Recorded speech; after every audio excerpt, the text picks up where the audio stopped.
Bonjour Nicolas, Bonjour Grégory. merci de te joindre à nous pour cette discussion autour du métaverse. Alors c'est dans notre série d'interviews sur le métaverse qu'on a commencé il y a quelques temps déjà. Alors sur le concept du métaverse, on aura l'occasion de rentrer dedans un peu plus profondément dans quelques temps. Mais l'idée de ces interviews est de parler de ce concept-là avec des axes particuliers. On a parlé du travail, on a parlé de la santé, on a parlé de l'interopérabilité, des gens dedans, qu'est-ce qu'ils y font.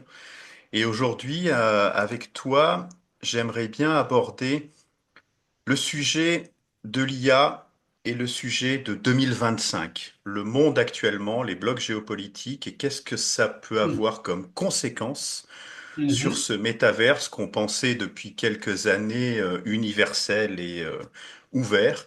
Comment est-ce qu'aujourd'hui la situation politique, géographique actuelle nous rattrape un peu et nous permet peut-être d'imaginer, ou nous force à imaginer un avenir différent, on va dire. Mais avant Ouais. de commencer, est-ce que tu peux te présenter, s'il te plaît? Eh ben, écoute, Nicolas Perrier, moi je suis consultant en innovation spécialisé sur les technologies immersives depuis maintenant une dizaine d'années et également sur des sujets d'intelligence artificielle générative un petit peu avant l'émergence de ChatGPT et ça a pris une ampleur beaucoup plus importante par la suite vu les progrès techniques qui ont eu lieu puis après ce qui a entraîné pas mal de nouveaux usages. Alors, commençons, si tu veux, par la question classique de cette série d'interviews. Pour toi, le métaverse, c'est quoi? Qu'est-ce que c'est que le métavers? Alors, je dirais, de mon point de vue, c'est la possibilité de pouvoir interconnecter des mondes virtuels. Ce qui est très, comment dire, ce qui est très vaste en fait finalement comme définition, parce que monde virtuel, ça peut être des mondes 3D plus type jeu vidéo, ça peut être des choses qu'on va utiliser notamment plus dans un domaine d'entreprise, notamment dans la formation ou pour la collaboration. Et je dirais, l'idéal, ça serait d'avoir, on va dire, l'équivalent finalement d'une visio, de ce genre de choses, de ce genre d'outils, adaptés à des mondes virtuels, qu'on puisse rejoindre et qu'on puisse, comment dire, avoir une certaine interopérabilité, notamment avec des objets 3D, qu'on puisse passer d'un monde à l'autre, etc. De ce que j'ai compris, c'est un petit peu la même vision qu'a le PDG d'Epic Games, qui sont toujours, de ce que j'ai compris, sur le sujet métavers. Et qui s'en vantent parce qu'il n'y a pas beaucoup d'entreprises aujourd'hui, depuis on va dire, un peu le flop de la vision de méta, qui se disent encore porteurs du sujet. Alors, tu l'as dit, cette vision du métaverse, elle date d'il y a quelques années, elle a évolué. Et ces quelques dernières années, allez, on va dire ces 2 dernières années, le sujet de l'intelligence artificielle est arrivé, bon, est arrivé dans ce secteur comme dans tous les secteurs, hein, mais a commencé à changer pas mal la donne pour cette vision qu'on peut avoir et les usages du métaverse. Comment vois-tu, de ton point de vue, cette synergie entre métaverse et intelligence artificielle? Quelles conséquences pour notre propre vision et nos usages de ce métaverse? Moi, je vois deux principales pistes, on va dire. La première, c'est sur le volet création. On voit de plus en plus d'intelligence artificielle générative, parfois même open source, faire de la génération d'objets 3D finalement, voire même carrément d'environnements entiers avec des objets 3D qui sont comment dire, indépendants, que l'on peut déplacer, modifier, etc. Donc, je pense que pour que le métavers puisse se concrétiser et devenir quelque chose de grand public, il faut que le grand public puisse s'en saisir. Et on a beau dire et beau faire, malgré tous les beaux tutoriels qu'on peut avoir sur Unity, sur Unreal ou sur Godot, c'est quand même pas non plus extrêmement accessible au plus grand nombre. Là, je pense que si on arrive à avoir quelque chose aujourd'hui, il y a des expérimentations, il y a des petites intégrations, mais ça reste encore, pas suffisamment qualitatif ou intégré pour que ça soit véritablement utilisé par le grand public.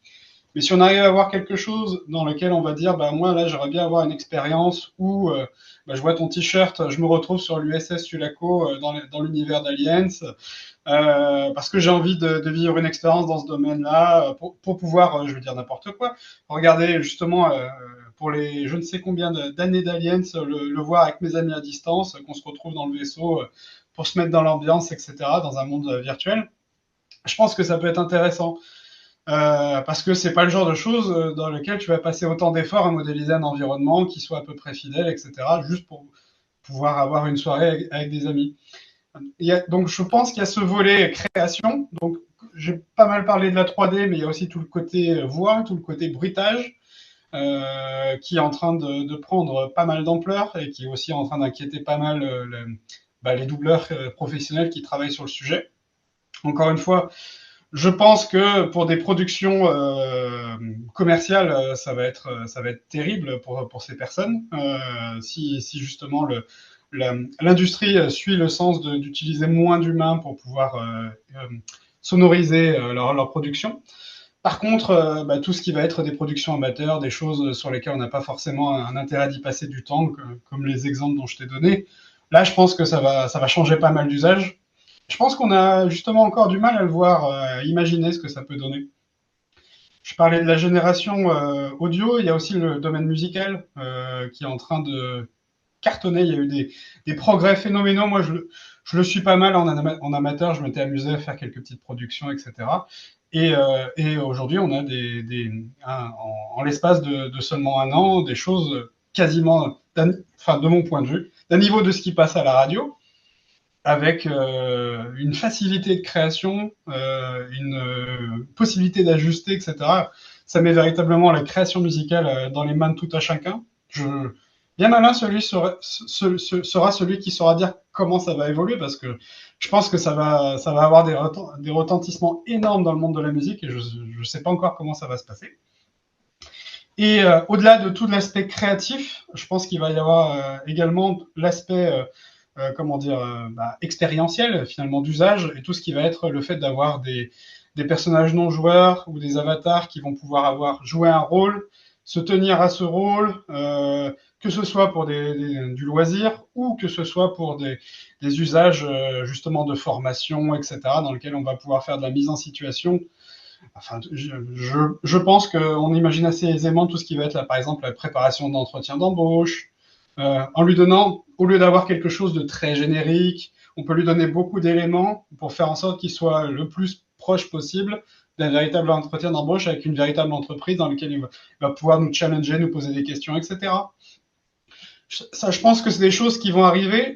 Je pense dans un premier temps, pas forcément dans des univers virtuels, parce que on va dire le fait pour tout à chacun d'avoir un smartphone, ça va être quand même beaucoup plus simple d'interagir avec ce type d'avatar directement avec un smartphone plutôt que dans un univers virtuel.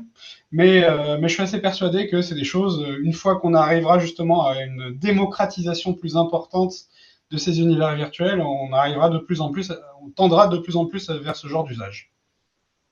Alors tu l'as dit, hein, c'est assez incroyable la façon dont ces intelligences artificielles nous permettent de créer du contenu. Et on sait que c'est souvent le principal souci. D'ailleurs, dans la XR, métaverse ou pas, il y a toujours ce souci de créer du contenu. J'aimerais bien que tu nous donnes aussi ton point de vue sur un peu la limite de cette façon de faire, c'est-à-dire jusqu'à où peut-on déléguer la création de contenu, et en particulier la narration, parce que tu as parlé du contenu classique, Oui, mais tout à fait. dans une expérience de XR, il y a aussi une narration. Est-ce qu'il y a une limite pour toi de délégation, une limite où au final on perd un peu le contrôle, enfin le contrôle, la créativité, l'imagination, ce que tu veux, humain dans ce processus? Alors, je pense que c'est complexe dans le sens où on arrive aujourd'hui à avoir des intelligences artificielles génératives qui soient suffisamment pertinentes pour proposer des expériences narratives qui peuvent être intéressantes. De là à dire, je vais faire confiance à 100% à une IA pour générer l'intégralité de mon scénario, de mon déroulé, je pense qu'on n'y est pas encore parce qu'on va avoir des choses soit qui vont être très, comment dire, très lisses, pas forcément très intéressantes, ou qui va manquer justement un petit peu de vécu ou quoi que ce soit. Et aussi d'un autre côté, parfois on a des propositions qui sont assez impressionnantes en termes de qualité, voire même en termes littéraires. Je pense que, en tout cas, pendant un moment, on va toujours avoir cet équilibre d'utiliser forcément des personnes qui connaissent la narration. parce que je pense que ça reste, comment dire, ça reste l'IA générative reste un outil qui est utilisé par un humain qui sait comment l'utiliser. Je vais faire le parallèle avec le domaine de la programmation. On voit de plus en plus de personnes qui sont sollicitées pour pouvoir reprendre du code qui a été fait par des IA. Et c'est un petit peu compliqué à reprendre parce qu'en général, c'est pas très bien structuré, c'est pas du tout sécurisé ou pas suffisamment en tout cas, etc. Et je pense qu'il y aura toujours cette problématique, ou en tout cas pendant encore un moment, de ce qui va être produit à 100% par une IA respecterait pas forcément les codes d'usage professionnel qu'on attend de ce type de contenu, où on aura des choses qui seront, comme je le dis, assez lisses. Après, j'ai envie de dire, malheureusement, quand tu vois certaines productions sur Netflix ou Disney ou quoi que ce soit, qui sont pas forcément non plus à comment dire, des hauteurs narratives extrêmement hautes, se pose la question de qu'est-ce que les gens veulent, qu'est-ce qu'on a envie de vivre. Et se pose aussi la question de l'hyper-personnalisation. Je pense qu'on n'y est pas encore, mais enfin, en tout cas, moi, je commence à le voir, comme je le disais, dans le domaine musical, où, vu que je me suis intéressé au sujet, je suis aussi pas mal rentré dans des communautés et je vois enfin, j'ai pu voir des personnes qui écoutent maintenant à 80% leur production IA ou d'autres personnes, mais qui restent des productions IA parce que ça leur convient, parce que ça correspond à leur goût, parce que c'est ce qu'ils ont envie de vivre. Et je pense que quand ce genre d'outil se sera démocratisé pour produire des contenus suffisamment qualitatifs au niveau immersif, va se poser la question de est-ce qu'il va y avoir autant de consommation de contenu entre guillemets produit par des humains à 100% ou beaucoup plus de contenu créé à partir d'IA parce que ça correspond véritablement à nos goûts, parce que c'est exactement ce qu'on attendait, parce que pour reprendre l'exemple sur ton t-shirt, moi je voulais avoir un film, une version moderne de Aliens parce que ça date mine de rien des années 80. Il y a peut-être certains passages qui ont pris un petit peu, qui ont un petit peu vieilli, mais en même temps je veux garder cette ambiance, je veux garder ce côté un petit peu d'utiliser des technos vintage, mais on est quand même dans l'espace, ce genre de choses. Et pour reprendre encore une fois un exemple cinématographique, Prometheus, qui se veut dans la même saga, m'a extrêmement déçu parce que pour moi, ça répondait pas au niveau narratif, justement, ça répondait pas les codes de ces univers, etc. Du coup, est-ce que avec une IA, j'aurais pas la possibilité, si j'ai la possibilité de pouvoir créer du contenu qui me correspond véritablement, est-ce que je veux pas plus consommer de contenu comme ça, mais qui sera cantonné à mon utilisation ou à celle de mes proches, pas forcément à des choses que je vais partager et parce que à cause des licences qui sont liées, etc., c'est pas des trucs qui sont diffusables au niveau commercial. Ça va pas être simple. Mais c'est intéressant parce que tu l'as dit, on rentre dans quelque chose qui facilite la création. Donc si ça facilite la création, tout le monde peut créer. Si tout le monde peut créer, tout le monde peut créer son propre univers qui lui correspond bien. Et au final, on crée des bulles qui C'est nous ça. correspondent, mais on n'est plus dans cette idée de métaverse, c'est-à-dire le métaverse, c'est aussi un concept social. Ouais, C'est tout à fait. rencontrer d'autres personnes d'une autre façon. Donc on voit que l'ambiguïté, elle est là sur la part de l'IA, en gros, dans la création. Mais je voudrais aborder avec toi un autre petit point. On Mais n'est pas des... je voulais Pardon. compléter ce que tu viens de dire également, notamment avec une déclaration assez récente de Mark Zuckerberg. Toi, Mark Zuckerberg, qui a quand même été justement assez, comment dire, défendeur justement de la vision du métavers social, parce que mine de rien, ça y est, le groupe Meta vient de Facebook, vient de WhatsApp, Instagram, enfin les réseaux sociaux, le fait de créer des liens entre les personnes de manière numérique, c'est quelque chose qu'il maîtrise très bien depuis de nombreuses années. Il y a une déclaration assez récente qui a interpellé pas mal, c'est ce côté maintenant avec l'IA, vous allez pouvoir avoir des amis virtuels. Se pose la question de est-ce que c'est ce qu'on a envie d'avoir? Est-ce que c'est sain ou non? C'est une question assez vaste. Mais ce qui est intéressant, c'est justement de voir que son discours a évolué. Bien entendu, après, lui, il essaye de vendre de l'IA parce que c'est aussi ce que propose Meta.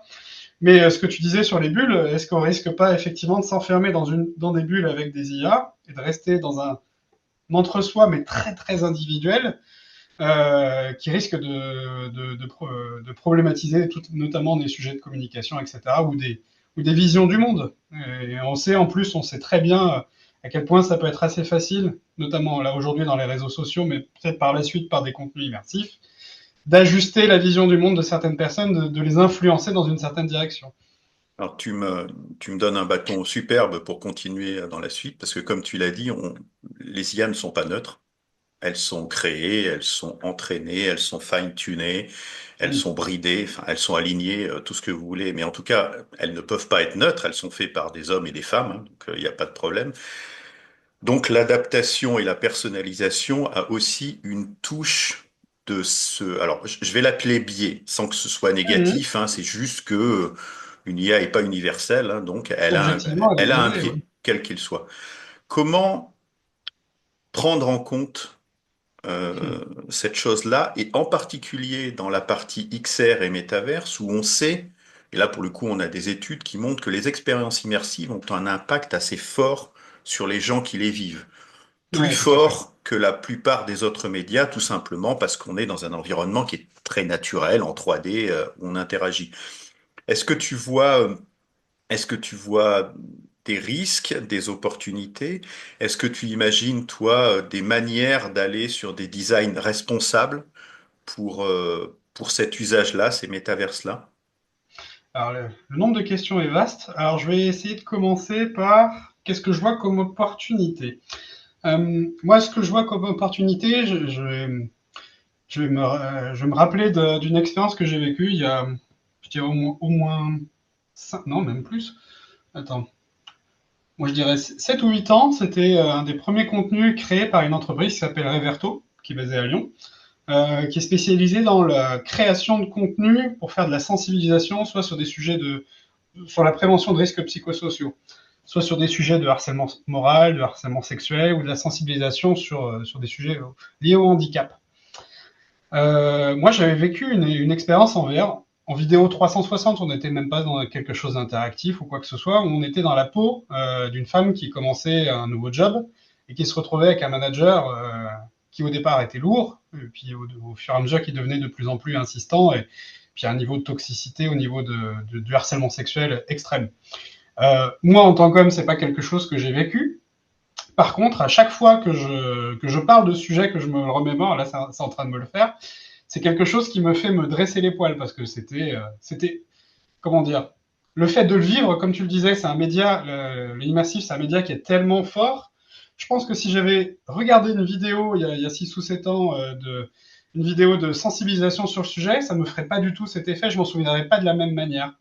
Là, j'ai effectivement une expérience émotionnelle qui est hyper forte, liée à ce moment, je pense du coup être mieux sensibilisé que si j'avais eu un PDF ou une vidéo ou une formation entre guillemets classique ou quoi que ce soit. Donc pour moi, je pense qu'effectivement en termes de comment dire d'enjeux, de possibilités, on peut avoir des choses. Il y a certains qui appellent encore la VR la machine d'empathie. On peut avoir des choses qui peuvent être très comment dire positives pour l'humanité. Et tu as aussi le volet, bien entendu, manipulation. Déjà qu'on arrive assez facilement à manipuler l'opinion des gens en utilisant les réseaux sociaux, se pose la question si on leur fait vivre des expériences qui sont orientées, dans lesquelles on va présenter certains faits historiques de manière plus romancée. Je pense à l'histoire, ça peut être l'histoire de Napoléon, ça peut être une certaine vision finalement de la France, de son histoire, pour arriver aussi à comment dire, à se positionner, à savoir quelle est sa vision du monde aujourd'hui.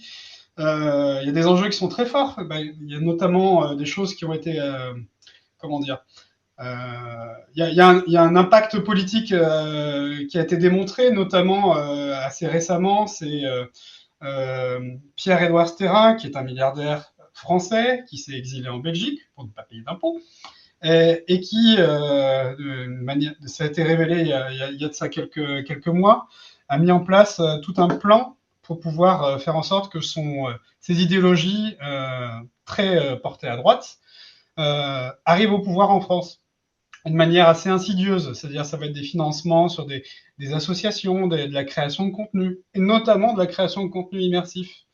Et notamment, il y a un communiqué qui est paru il n'y a pas très longtemps par le CNXR, où justement certains membres du CNXR, donc de la communauté XR française, se sont rendus compte que ce milliardaire était en train d'essayer de placer ses pions dans ce domaine, de créer du contenu plutôt orienté sur la partie patrimoine, la partie culturelle, la partie historique, avec, on l'imagine assez aisément, comment dire, encore une fois, une vision du monde qui correspond à celle de son financeur.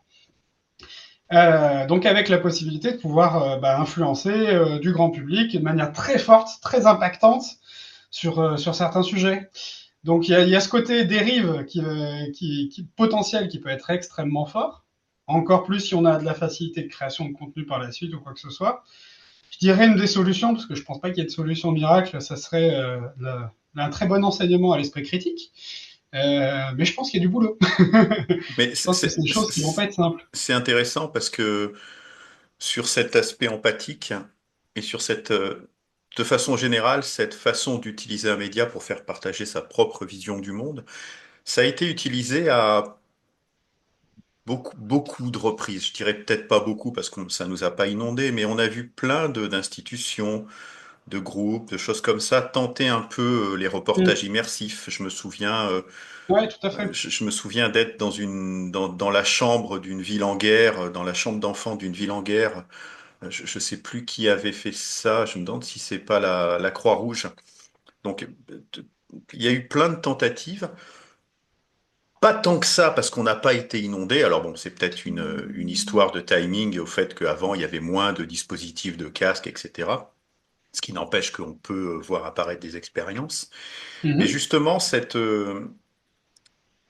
façon d'encadrer, alors je ne sais pas si c'est le bon terme, mais est-ce qu'il y a des pistes pour prendre en compte ça et se dire collectivement, OK, il y a peut-être un problème, il y a peut-être des bonnes pratiques à avoir, ou alors la réglementation, je ne sais pas. Comment tu vois cette maturation du domaine? Moi, de ce que j'ai cru comprendre, il y avait déjà des pistes qui étaient proposées par le CNXR, notamment sur le fait d'avoir des sortes de disclaimers, d'annoncer que si jamais il y a des financements qui ont été faits pour orienter le point de vue de la production d'une certaine manière, que ce soit affiché en amont, ou alors au moins qu'on sache qui a financé. Parce que ça, c'était une des choses qui était beaucoup reprochée sur le plan de ce terrain, c'est ce côté, on avance en sous-marin sans dire qui est quoi, sans dire quel est l'objectif, et c'est assez insidieux. Donc il y a ce côté effectivement de pouvoir annoncer. Après, moi, la problématique que j'ai, c'est que toute œuvre, partout, comme tu le disais, dans toute œuvre, on partage forcément une vision, donc elle est forcément biaisée. Et encore plus avec des IA par la suite, où elles vont encore plus biaiser notre imaginaire ou notre vision de, par exemple, si on crée du contenu de manière avec une IA de ce qu'est la Seconde Guerre mondiale. J'imagine qu'aujourd'hui, en tout cas, les IA génératives actuelles vont pas faire une recherche extensive de comment ça se passait réellement à cette époque, etc. C'est plus reprendre des contenus de ce qui a déjà été créé, qui était déjà biaisé, avec une certaine vision du monde, pour pouvoir montrer, proposer une nouvelle expérience, mais qui du coup sera très orientée. Et je pense au fur et à mesure des années, au fur et à mesure qu'on s'éloigne de l'époque réelle, en plus, on risque d'autant plus de dériver. Là, ça touche, je dirais même un travail et historique et philosophique sur comment on arrive à faire en sorte de rester objectif. Pour autant, j'ai envie de dire, enfin, j'y vois quand même une certaine lueur d'optimisme. Je pense que malgré les biais, etc., on peut arriver à objectiviser, entre guillemets, suffisamment une IA générative pour faire en sorte qu'elle nous sorte des faits sans forcément prendre un parti qui soit très tranché. Bah, je repense à Elon Musk, de mon point de vue, est un personnage assez détestable, notamment sur ses prises de position politiques récentes, mais qui voulait justement créer une IA qui soit moins biaisée de son point de vue, de fait finalement plus biaisée sur ses idées politiques. Mais à mon sens, jusqu'à présent, c'est quelque chose qu'il n'a pas encore réussi à faire. Et très souvent, notamment sur X, sa propre IA le contredit, notamment sur des sujets de désinformation, de déformation de l'histoire, etc. Et de ce que j'avais pu voir de ces derniers mois, il y avait eu des tentatives internes de faire en sorte de la biaiser dans une vision du monde très portée sur l'extrême droite. Et c'est des choses que finalement, ils sont pas arrivés à faire de manière pérenne. J'espère que ça sera toujours le cas.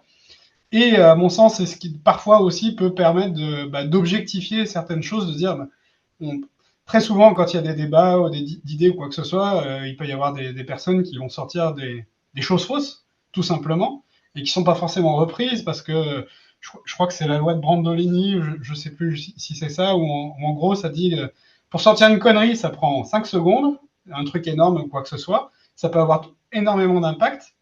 Et pour prouver que c'était une connerie, pour démontrer par A plus B, etc., ça prend énormément plus d'énergie, énormément plus de temps. Et très souvent, le temps qu'on arrive à faire cela, le mal est déjà fait et l'opinion est déjà biaisée. Donc peut-être que ça peut permettre peut-être d'avoir un temps réel, ça pourrait permettre d'avoir comment dire, une IA qui soit relativement objective, qui arrive à justement faire la part de ce qui est vrai, de ce qui est faux dans ce qui peut être raconté. Mais encore une fois, je pense qu'il ne faut pas dépendre que d'une IA pour se forger son esprit critique. Je pense que ça va être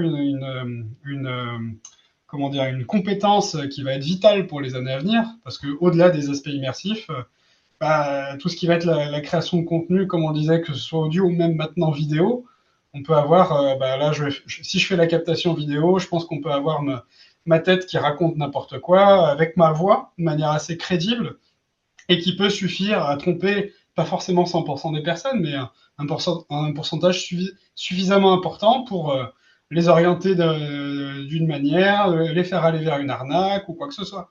On le voit pas mal d'ailleurs avec des youtubeurs connus où leur image est reprise par des pubs comment dire, qui sont très souvent orientées vers des arnaques à la crypto, monnaie ou ce genre de choses. Alors, c'est intéressant parce que quand on combine ce que tu as dit sur les deux, trois points précédents, facilité de création, immersion dans un monde qu'on fabrique et qui nous correspond. Alors, je ne veux pas dire fake news ou post-vérité, mais on va dire Mmh. vérité relative ou malléable, parce qu'au final, tu te crées le monde que tu veux.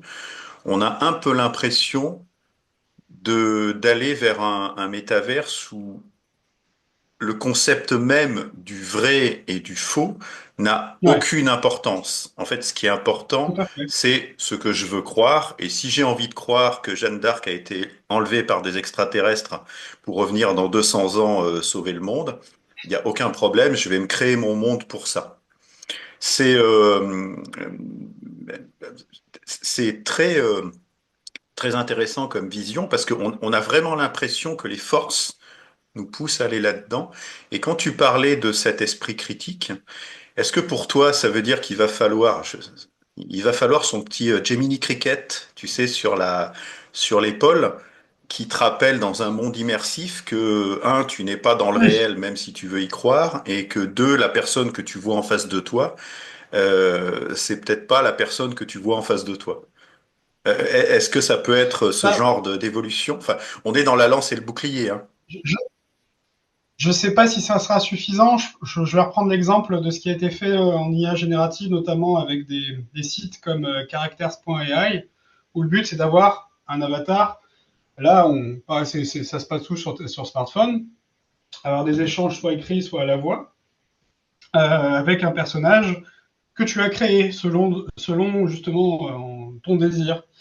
Et il y a déjà eu des dérives, soit de personnages qui étaient censés être adaptés pour des mineurs et qui se retrouvaient à quand même faire des propositions suggestives alors que c'était pas du tout amené par les mineurs.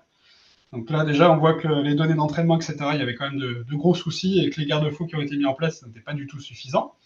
Et effectivement, certaines personnes qui peuvent avoir, qui pouvaient déjà avoir des problématiques psychologiques, des fragilités, soit dans une étape de leur vie, soit des problèmes psychiatriques, sans aucun jugement de ma part.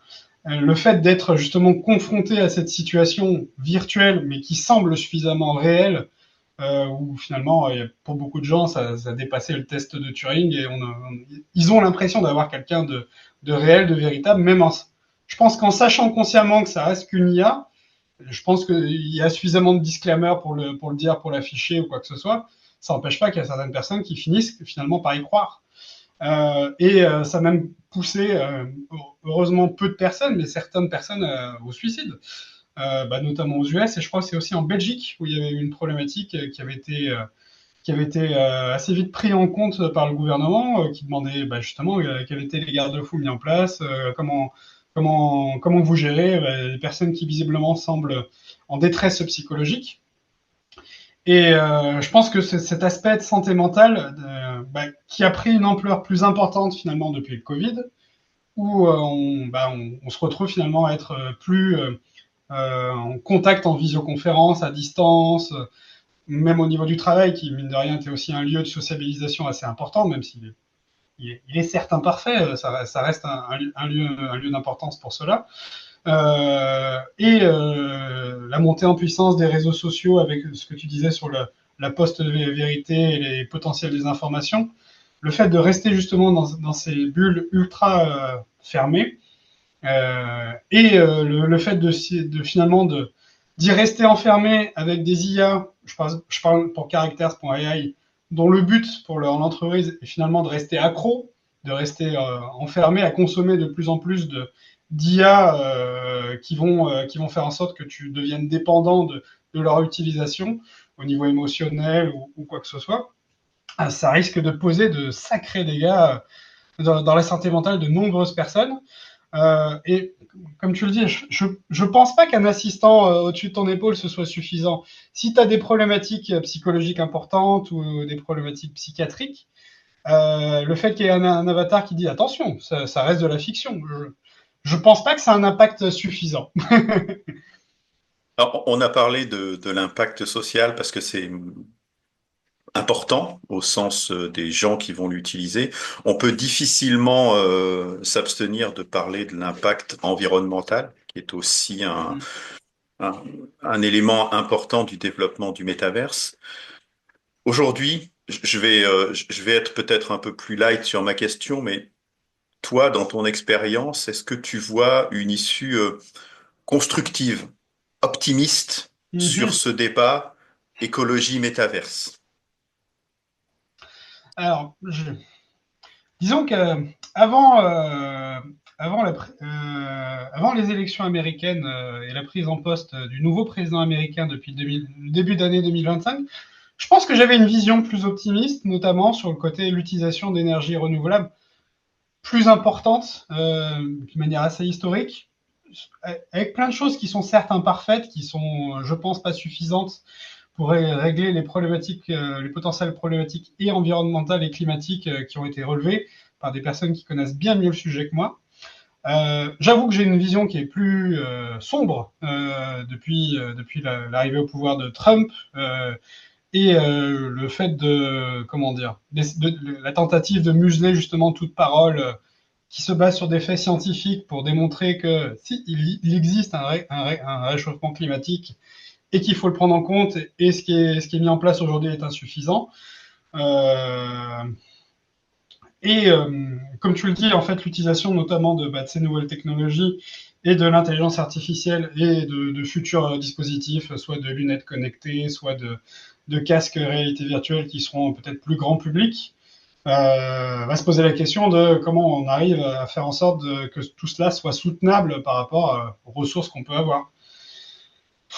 C'est pas simple. Je pense qu'à un moment, on va se prendre, comme très souvent, je pense, avec l'humanité, on essaye de se voiler la face et on se dit qu'on va trouver une solution jusqu'à ce qu'on se prenne le mur et que du coup, on n'a pas le choix que de se remettre en question.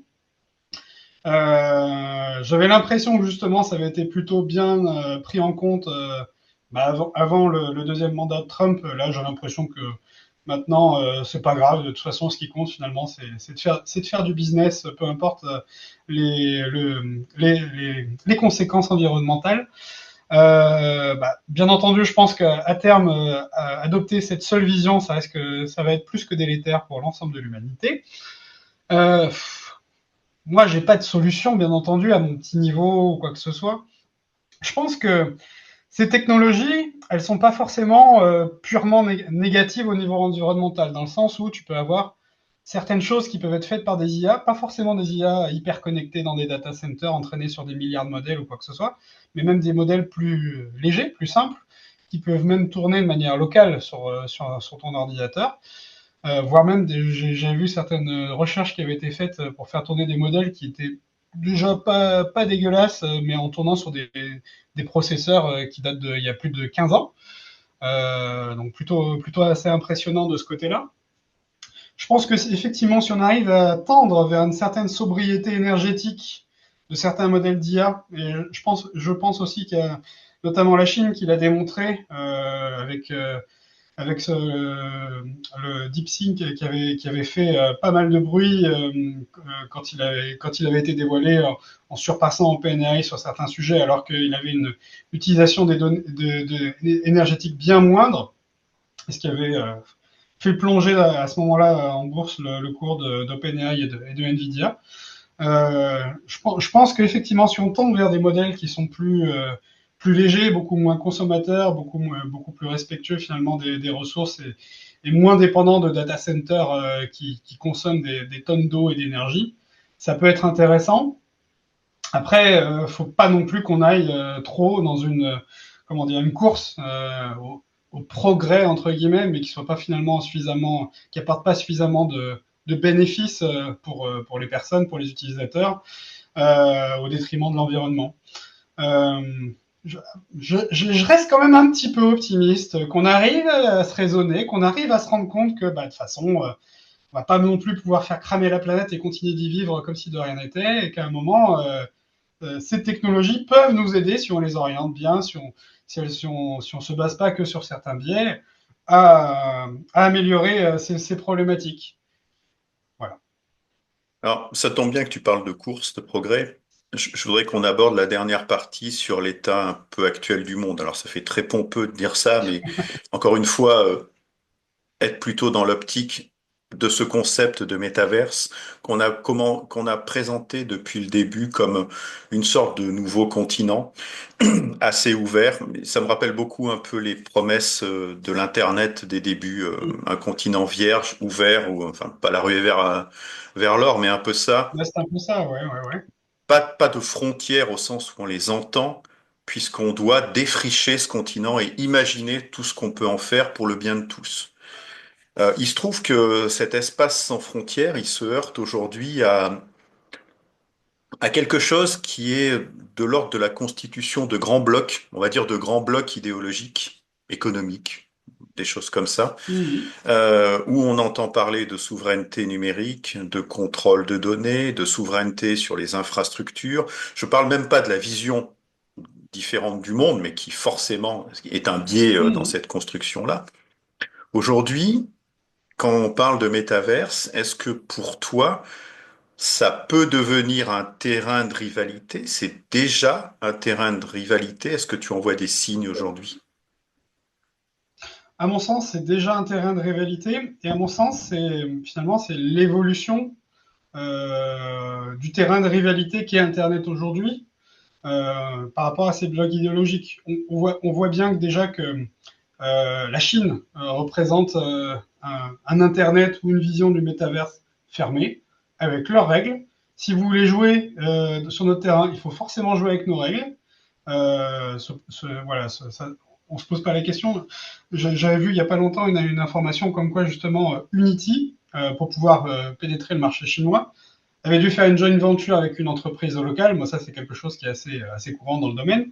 Mais de fait, il y a un fork spécifique d'Unity qui a évolué de manière indépendante de la branche principale, qui aujourd'hui est plus évolué sur certains sujets techniques ou quoi que ce soit, mais par contre, qui est 100% respectueux des règles chinoises qui sont assez strictes, notamment sur certains sujets de censure, etc.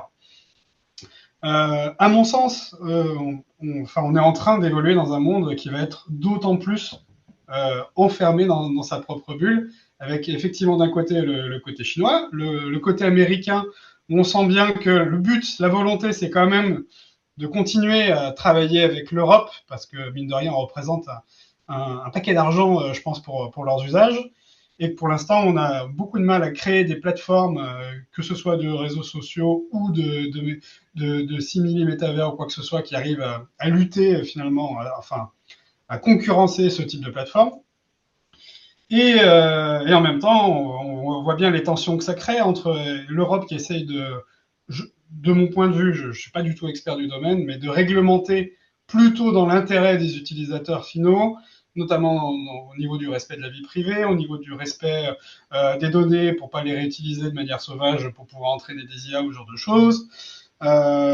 Et le côté américain qui est beaucoup plus permissif sur ces sujets, notamment aussi sur le sujet de la liberté d'expression, qui pour eux représente un pan angulaire de leur culture et de leur réglementation très important. Et à mon sens, en Europe, on n'a pas du tout la même vision de ce qu'est la liberté d'expression par rapport aux États-Unis. Mon point de vue personnel, j'ai l'impression que justement, finalement, ça sert surtout d'épouvantail aujourd'hui à la liberté d'expression, finalement pour museler pardon, d'autres points de vue pour pouvoir, comment dire, sous le couvert de la liberté de parole, etc., bah, raconter n'importe quoi au détriment de la réalité pour pouvoir influencer encore une fois les personnes. Et ça, encore une fois, vient le sujet de l'esprit critique.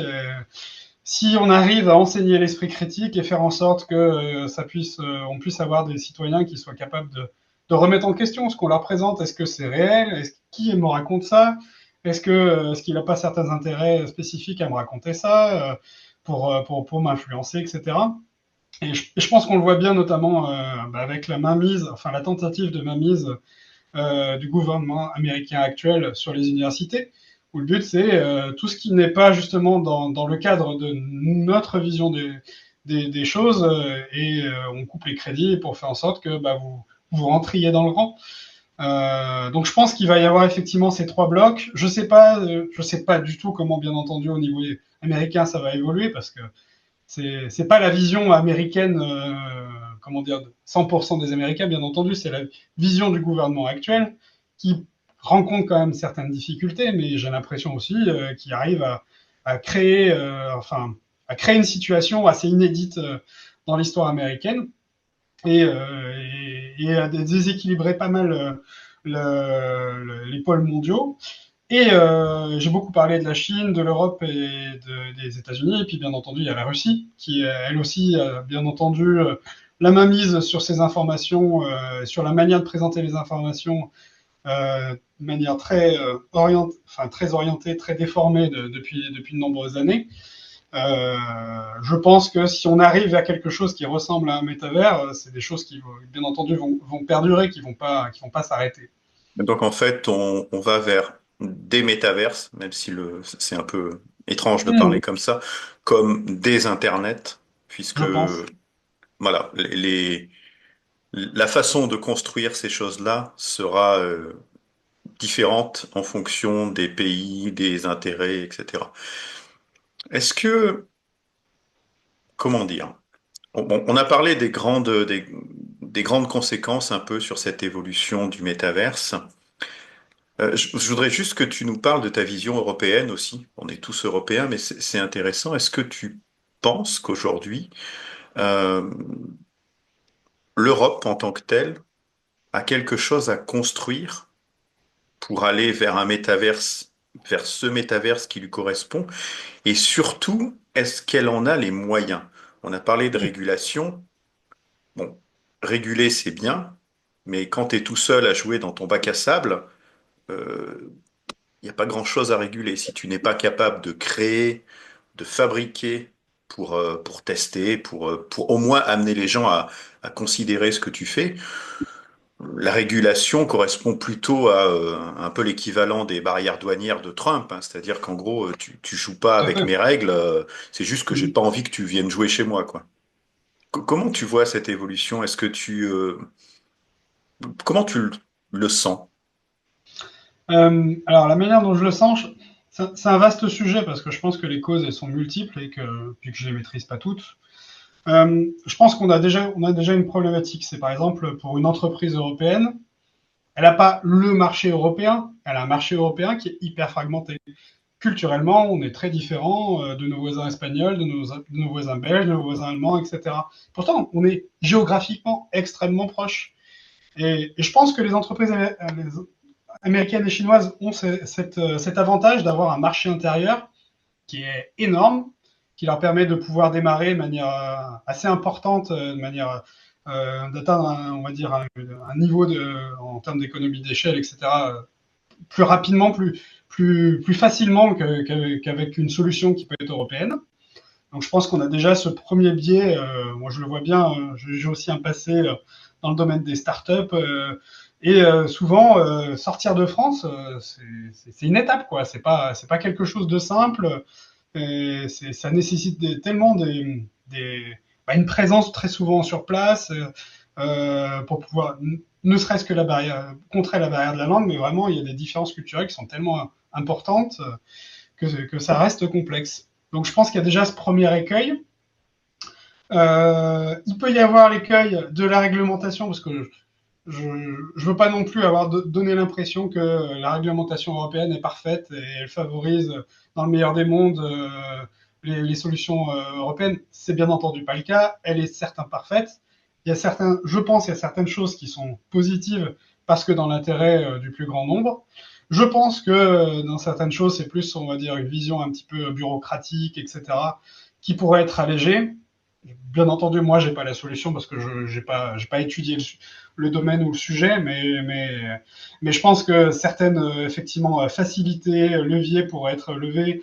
On parle beaucoup, après, je pense qu'il y a aussi beaucoup d'exagération d'entrepreneurs qui disent non, mais moi, de toute façon, je fais que du business avec les US parce que c'est hyper simple, parce qu'on lève du pognon comme ça, parce que c'est beaucoup plus facile que de se lancer que dans l'enfer administratif français. Alors, certes, il y a des freins administratifs. Je pense qu'il y a quand même beaucoup de choses qui sont exagérées et qu'il faudra peut-être aussi arrêter avec le French bashing ou l'European bashing. Et justement, essayer objectiviser, je sais jamais lequel on dit, ce sujet-là. Euh, Après, je pense qu'on a les compétences et comment dire techniques et en termes de recherche et en termes artistiques pour pouvoir contrer, concurrencer ces plateformes, ces grands blocs qui se créent. On a des moyens. Peut-être qu'ils ne sont pas assez suffisants par rapport à justement les moyens que peuvent aligner des pays comme la Chine ou les US. Je pense notamment sur les volets d'IA où c'est à coût de dizaines de milliards. Alors que nous, on a quand même des plans, hein, on a quand même des financements, etc. Mais je ne sais pas s'ils sont suffisamment importants pour pouvoir lutter à égal contre ces problématiques. Je pense qu'on a aussi certains réflexes culturels ou des marchés des appels d'offres des marchés publics, etc., où on ne sélectionne pas suffisamment des solutions européennes. Typiquement, j'avais vu passer certaines polémiques avec certaines grandes écoles ou quoi que ce soit qui avaient renouvelé leur parc informatique et leurs solutions d'email, de messagerie instantanée, de vidéoconférence, etc., en repartant vers une solution Microsoft, euh, qui est très bien. J'ai utilisé du Teams pendant des années, certes, mais sauf que si on veut quand même dépendre moins de certains blocs américains, de pouvoir avoir notre propre indépendance, etc., bah, se dire passer sur du Microsoft, c'est peut-être pas la meilleure idée. En tout cas, à mon sens, je pense qu'il existe des solutions aujourd'hui en européennes qui sont suffisamment qualitatives et sécurisées pour pouvoir y répondre. Après, qui n'ont pas, je dirais, la force de frappe commerciale et marketing et communication des gens américains. Et c'est peut-être là où, justement où bas blesse du côté européen. On fait des super choses en général au niveau de la recherche, au niveau artistique, mais on sait mal les vendre, entre guillemets, on sait mal en parler. Et je pense que c'est peut-être des sujets sur lesquels il faudrait qu'effectivement on puisse s'améliorer. Alors, on a parlé de beaucoup de choses, hein, sur cette fragmentation, sur les conséquences sociales du métaverse, en tout cas des différentes incarnations qu'il peut avoir. Euh, J'aimerais que tu nous dises un petit peu, toi, comment globalement tu vois l'avenir et l'avenir à 10 ans. On est en 2035. Ah, je sais, c'est long, hein. Ah ouais. Euh, Toutes les choses ont évolué. Après, c'est pas voir l'avenir, hein. Soyons Non, précis non, dans non, les non. termes. C'est quel est l'avenir que tu imagines, toi, souhaitable à 10 ans? Hmm. Est-ce que le métaverse devient un réseau ouvert un peu comme c'est pas l'utopie, comme le web au début, euh, orienté vers le partage de connaissances et d'expériences sur ce coup-là? Est-ce que c'est un ensemble de silos fermés, peut-être étatiques, peut-être à la cyberpunk, corporatiste, je sais pas. Comment dans 10 ans tu vois ce métaverse? Alors, je dirais la vision. Je pense que je vais essayer de brosser deux tableaux très rapidement. La vision que je pense réaliste et un petit peu quand même idéalisée. Et la vision peut-être un petit peu négative, justement, pour prendre en compte aussi les potentiels risques. Je pense parce que je pense que c'est important justement de ne pas voir que le côté négatif, d'imaginer des choses un petit peu trop post-apocalyptiques, déprimantes, etc. Et du coup, de jamais se mettre en action pour aller vers quelque chose de plus positif. Euh, je pense qu'au niveau, ça me semble réaliste et en même temps, comme je le disais, un petit peu idéaliste. Il devrait peut-être y avoir une montée en puissance de l'open source. Je le vois pas mal dans le domaine de l'informatique globale. Linux est en train de monter de manière assez importante parce que Microsoft, en termes d'expérience utilisateur ou des certains bugs de mise à jour ou quoi que ce soit, il peut y avoir des soucis. Et très souvent, les raisons pour lesquelles aussi il y avait beaucoup de personnes qui restaient au niveau du grand public, qui restaient sur du Microsoft, c'était pour des raisons de loisirs, de jeux vidéo. Et c'est des choses qui ont évolué durant ces dernières années. Ça a mis plus de 10 ans pour que Valve arrive à faire sortir de terre sa vision de ce que doit être un système d'exploitation libre qui fasse tourner des jeux vidéo, même prévus pour Windows, etc. C'est pas encore parfait, mais ça a énormément évolué. Il y a eu un succès commercial très important de sa solution Steam Deck. Et à mon sens, ils sont toujours en train de travailler, d'après les rumeurs, assez fiable sur le casque de réalité virtuelle autonome de Valve, également basé sur des techno open source. Donc moi, j'ai foi, entre guillemets, dans cette vision on va peut-être pouvoir bénéficier d'outils plus ouverts, plus pas forcément justement seulement aux mains de certaines corporations, grosses corporations. Et on le voit aussi avec certaines justement grosses corporations comme Meta, qui, mine de rien, open source pas mal de ces modèles, qui sont très utilisés dans le monde. Et on voit que de fait, c'est quelque chose qui leur profite et qui fonctionne. Donc, je pense que cette vision risque peut-être de perdurer et de renverser, on va dire, un peu l'ordre établi par rapport à la domination de Microsoft sur le marché de l'informatique. Euh, Donc j'espère que c'est comme ça que ça va se passer. Je partage pas mal aussi la vision que je le disais en introduction du PDG d'Epic Games sur le sujet du métavers, que pour eux, qui est toujours une réalité, c'est quelque chose dans lequel ils croient toujours, ce qui n'est pas forcément le cas de beaucoup d'entreprises qui s'étaient mis dans le sujet, puis qui finalement se disent, ok, c'était une mode, finalement on laisse tomber la chose. Ils ont toujours la conviction que c'est quelque chose dans lequel on va pouvoir avoir un certain niveau d'interopérabilité dans des expériences en 3D temps réel.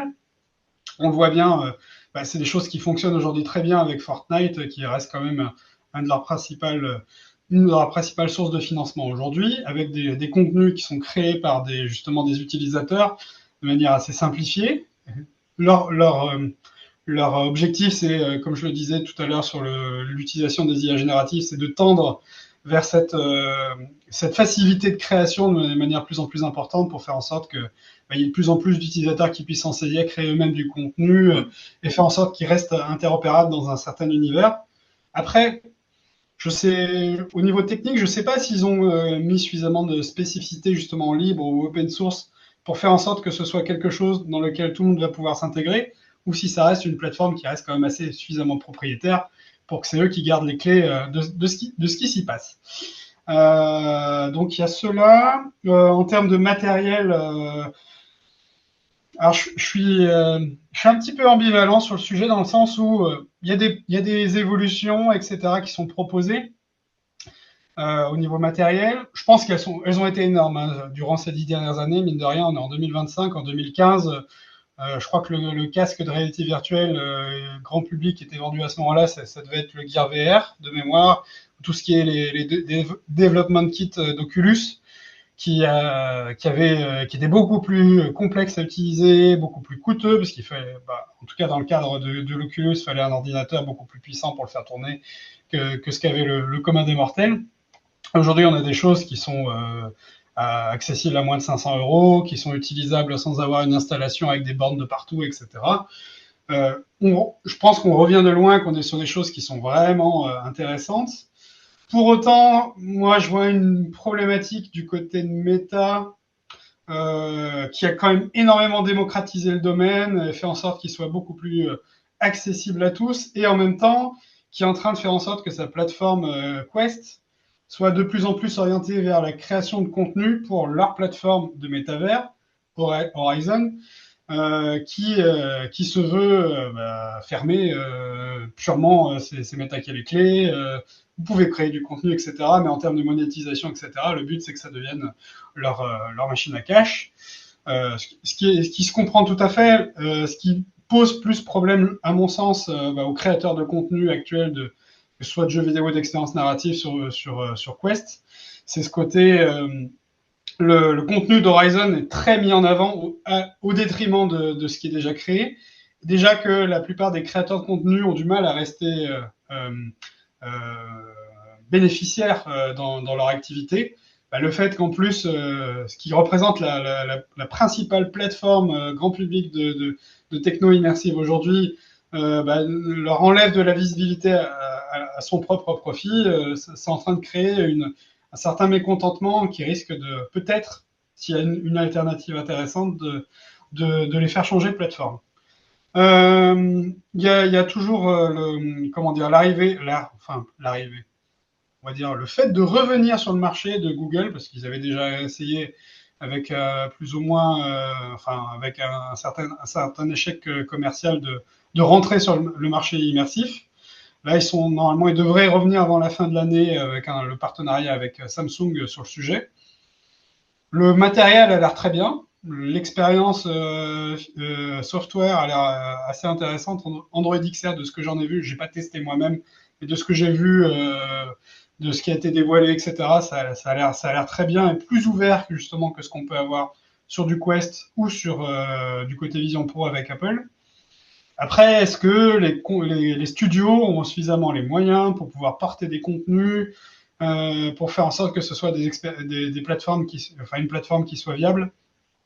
Je sais pas. J'ai l'impression que oui, parce que j'ai l'impression qu'en termes de portage, ils ont justement fait en sorte que ce soit très simple de porter des choses qui ont été prévues à la base pour du MetaQuest sur du Android.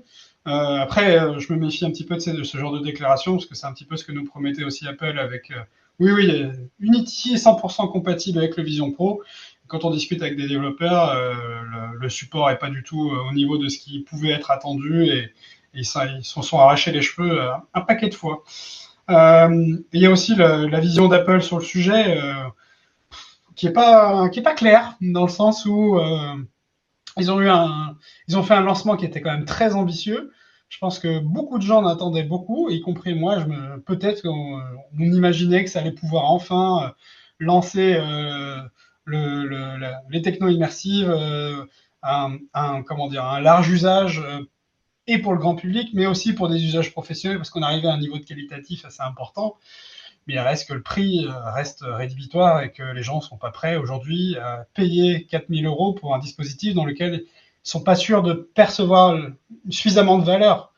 Je pense qu'ils ont fait l'erreur de se dire on arrive bien à vendre des téléphones très chers, des ordinateurs très chers, sauf que je pense que les personnes arrivent très bien, les utilisent quasiment au quotidien et arrivent très bien à en voir la valeur. Et je pense que c'est beaucoup plus compliqué pour des casques de réalité virtuelle ou de réalité augmentée. Et vient justement le Graal finalement de la réalité augmentée très avancée qui a été présenté notamment par Meta avec le projet Orion ou d'autres qui sont en train de travailler sur le sujet. Ça semble intéressant. Encore une fois, ça dépend de la manière dont ces entreprises vont s'en saisir. parce qu'il y a pas mal de, comment dire, de déception, notamment sur l'utilisation de l'intelligence artificielle générative, où on voit le potentiel que ça peut avoir d'avoir une intelligence artificielle générative multimodale qui va pouvoir voir notre environnement, le comprendre et donner des choses, nous donner des informations selon ce qu'on lui demande, etc., en fonction de l'environnement. Je pense qu'on est encore dans un moment où on tâtonne, où on ne sait pas exactement comment l'intégrer. On voit bien Apple, qui pourtant fait partie des entreprises qui sont très fortes dans tout ce qui est expérience utilisateur, etc. Se sont quand même sont pris un mur avec l'évolution de Siri en termes d'intelligence artificielle. Les différentes propositions qui ont été faites avec les générations d'iOS n'ont pas du tout rencontré le succès escompté, mais parce qu'elles apportent pas suffisamment de valeur ou alors elles sont comment dire, très peu fonctionnelles. On voit encore, on peut avoir des résumés de messages où l'intelligence artificielle passe complètement à côté du sujet principal ou fait des résumés qui sont complètement dénués d'âme, entre guillemets, par rapport au message qui est. J'ai des exemples en tête où c'est des trucs super amoureux, où c'était juste votre mari vous envoyait un message amoureux. Enfin, ils n'ont pas compris en fait comment utiliser. Je pense qu'il y a peu d'entreprises encore qui ont compris ce genre de choses. Je pense qu'il peut y avoir un acteur qui pourrait nous surprendre, c'est OpenAI, qui pourrait ne pas rester que dans le domaine purement justement de l'IA générative qu'on va utiliser sur son smartphone ou sur son ordi comme assistant, mais justement aller beaucoup plus loin dans ce domaine. Je pense qu'ils ont des visions assez importantes et je sais qu'ils sont en train de travailler justement sur un projet avec l'ancien designer produit d'Apple, Star, qui était John Ive de mémoire. Je ne sais pas si je dis une connerie, mais je crois que c'est lui. Donc, ils sont en train de travailler sur un produit dont le but, d'après ce que je comprends, est d'intégrer véritablement de l'IA générative de manière pertinente dans nos quotidiens pour peut-être à terme se passer des smartphones. On a pu voir aussi l'exemple des badges d'IA qui étaient censés justement pouvoir faire en sorte soit de complémenter, soit de remplacer les smartphones et qui sont avérés catastrophiques en termes d'expérience utilisateur. Et finalement, je dirais, dans 10 ans, ce qui peut avoir de la valeur, ce qui va faire en sorte que les gens adoptent une technologie ou une autre, c'est véritablement ce côté expérience utilisateur. Ce qui a fait le succès d'Apple, à mon sens, et ce qui a fait que l'entreprise a perduré depuis les années 80 de manière assez iconoclaste sur le marché de l'informatique, c'est ce qui plaît aux utilisateurs, c'est vraiment l'expérience utilisateur où ils se disent c'est agréable d'utiliser un Mac, c'est agréable d'utiliser un iPhone, je m'y retrouve, j'ai mes repères, etc. Euh, Très souvent, moi, ce qu'on constate, soit avec de la réalité virtuelle, soit ou augmentée, soit avec de l'IA générative, c'est l'expérience utilisateur. On a l'impression qu'elle a été conçue par des ingénieurs qui sont la tête dans leur projet, qui ne se rendent pas forcément compte que le commun des mortels n'a pas du tout la même vision qu'eux de ce que c'est que cette technologie, comment l'utiliser au quotidien. Et je pense que d'ici 10 ans, on aura peut-être fait un petit peu plus de tests utilisateurs, d'expérimentation à grande échelle ou quoi que ce soit pour savoir exactement ce qui va apporter de la valeur au plus grand nombre et qui va faire en sorte que ça soit véritablement intégré, démocratisé. Alors c'est peut-être la conclusion, c'est que maintenant où on arrive, si on se place du côté matériel et logiciel, pour la partie XR, métaverse, on arrive à des choses qui sont, comme tu l'as dit, assez facilement accessibles, de bonne facture et avec des performances intéressantes. On peut toujours améliorer les choses, mais en tout cas, on a quelque chose qui fonctionne bien.